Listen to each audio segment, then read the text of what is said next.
আজ আমি মহাকল্কি মহাগুপ্ত অবস্থায় কেন আছে সেই ব্যাপারে আলোচনা করব এবং শেষে মহাকল্কির কিছু লক্ষণ বর্ণনা করব।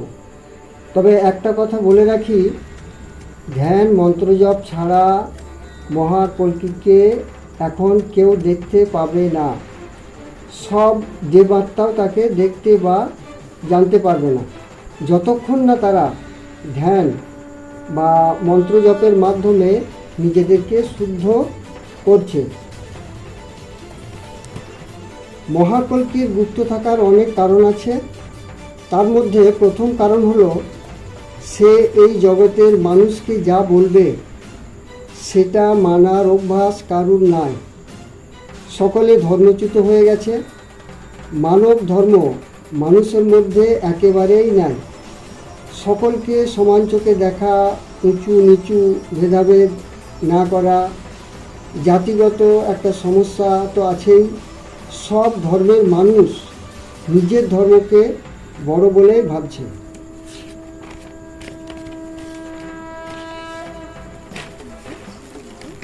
মহাকল্কি কোনো এক জাতির ঘরে জন্ম নেবে। এই কারণে অন্য জাতির লোক তাকে সহজে মানতে পারবে না। খুব কম মানুষ আছে যারা দেবাত্মা, তারাই শুধু মানবে। সেই দেবাত্মারা সকলে এখন তৈরি হয় নাই সত্যযুগ চালনা করার জন্য। ওরা সকলে মহাকল্কির সান্নিধ্যে এসে গেলেই এবং নিজেদেরকে তৈরি করতে পারলেই মহাদেব শিব সকলের কাছে প্রকট হবেন। কিন্তু মহাকল্কিকে মানতে না পারার জন্য 4 ভাগের 3 ভাগ মানুষ মারা যাবে। শুধুমাত্র ওম নমঃ শিবায় মন্ত্র সকলকে জপ করতে হবে, কিন্তু সকলে তা করবে না। মহাকল্কি সব দেখতে পাচ্ছে। মহাকল্কির মন্ত্র যেটা বলা হচ্ছে, রমা এবং পদ্মা দুজন স্ত্রীর নাম নিয়ে, ওটা মহাকল্কির মন্ত্র নয়। মহাদেব শিবের স্ত্রী পার্বতী আদি শক্তি। মহাদেবের এক স্ত্রী ছিল। এখানে রমা পদ্মা কোথা থেকে আসছে? সব ভুলভাল বলে যাচ্ছে। যুগ চক্র হিসাবে এখন যম সঙ্গমকাল চলছে। যম সঙ্গমকালে মহাদেব শিব স্বয়ং আসবে। মহাদেব এলে মহাদেবী কালীও আসবে। মহাদেব স্বয়ং মহাকাল রূপে আসবেন। তাহলে মন্ত্র হবে নিশ্চয় ওম নমঃ শিবায়। আর সমস্ত ইউটিউবার যদি বলেন মহাদেব আসবে না, তাহলে আপনাদের কাছে আমার প্রশ্ন, শিব ও আদি শক্তি কখন আসবে? ত্রেতা যুগে না দ্বাপর যুগে না সত্য যুগে? আসল ব্যাপার হলো, কলি সবার জ্ঞান লোপ করে দিয়েছে। যারা বিষ্ণু অবতার কল্কির আশায় বসে আছেন, তাকে দেখবেন এই চিন্তা করে,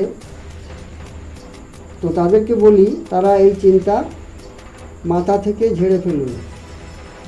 বিষ্ণু অবতার আসবে সেটা সকলে বলছে, কিন্তু আমি আপনাদের বলছি, বিষ্ণুর অংশ অবতার এসে মহাকলির বিনাশ করতে পারবে না। অংশ অবতার এসে পরব্রহ্মের শক্তি ওঙ্কারকে ধারণ করতে পারবে না। তাহলে বিষ্ণু অবতার আসবে কিভাবে?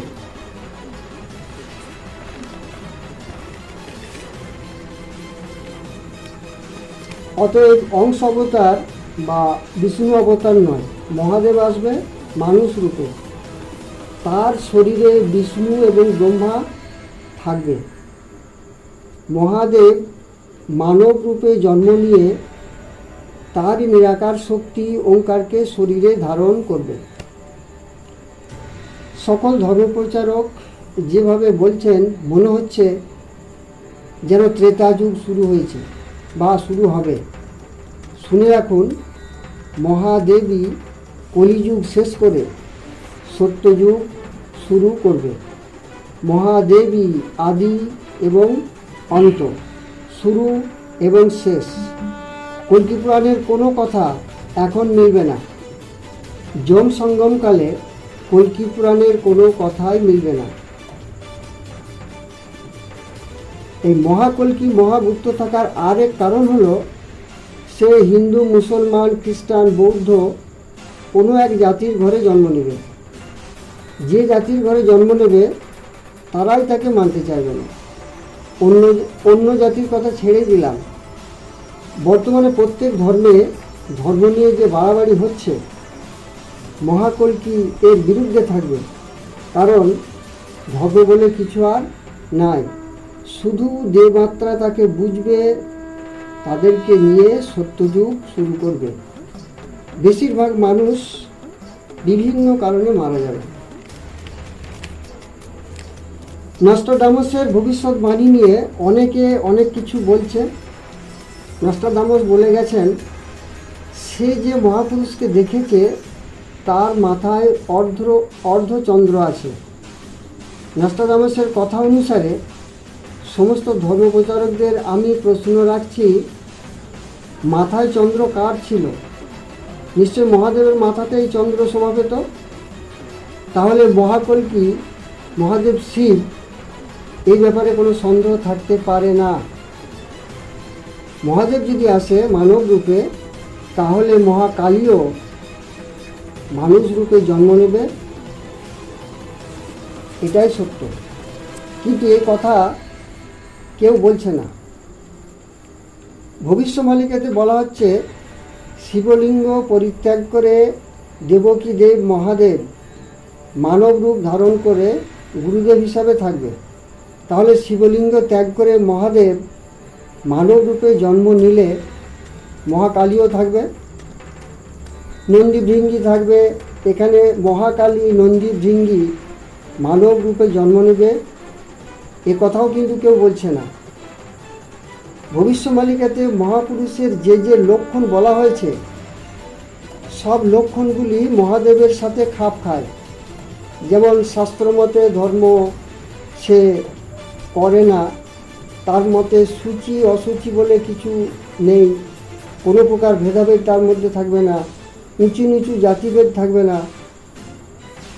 এখান থেকে বোঝা যাচ্ছে যে মহাকল্কি মহাদেব শিব, এবং তার শরীরের মধ্যে বিষ্ণু ও ব্রহ্মা থাকবে। আলাদা করে বিষ্ণু এবং ব্রহ্মাকে এখন পাওয়া যাবে না। শেষনাগ, বাসুকী, গরুড়, হংস, সিংহ, নন্দীভৃঙ্গি এরা সকলে তার সহচর হিসাবে থাকবে। একটা কথা বলে আমি আজকের ভিডিও শেষ করব, সেটা হচ্ছে, সকল ধর্মপ্রচারক মহাদেব শিবকে অবজ্ঞা করছে, কিন্তু বাস্তবে মহাকল্কি শিবরূপেই আসবে। তবেই তো মহাপ্রলয় হবে, এবং এখন যে প্রলয় হবে সেটা দক্ষ যজ্ঞের থেকে অনেক গুণ বেশি। এই জন্যই তো 90% মানুষ মারা যাবে।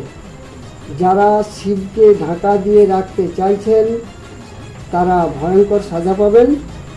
কোনো দেবতা তাদেরকে বাঁচাতে পারবে না। তাই আগে থেকে সাবধান হয়ে যান। যে যা বলছেন মহাকল্কি সব শুনছেন। পরের এপিসোডে আমি মহাকল্কি কিভাবে তার কাজ করছে গোপন থেকে তা বর্ণনা করব।